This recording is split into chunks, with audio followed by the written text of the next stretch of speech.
Guiding principles can change your entire business.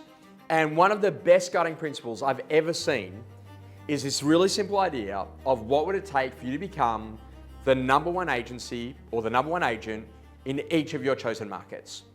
And when you think about that idea, the next question would be, how would we do that? And that's a great question because number one, you'd have to choose your market. Number two, you'd actually need to know, well, how many transactions would we need to do in order to be the number one, which would then determine the size of your teams and the market share that you would require and the number of opens you need to do on a Saturday and the number of auctions you need to do every week and the total number of transactions you need to do every month and how you go to build that market share and then think strategically what the things would be, whether or not you are David in that market or whether or not you are Goliath, what are the opportunities that you've got? And this is a really important foundational piece that when you've got that guiding principle, it changes everything about the way that you think.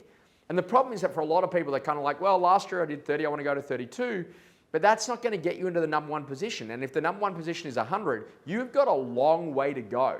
And what we've realized is it's much easier to be the number one in each of your chosen markets than it is to be the distance number 15 in a market, where you're struggling to try to get a listing. You're struggling to try to convince a seller is the reason why they should choose you, as opposed to already being on the shopping list.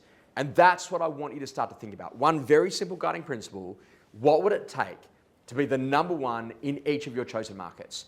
Start using creativity to change the way you play the game and to put the strategies in place to then have the discipline and the behaviors to get the structure of what you need to go to perform at the highest level.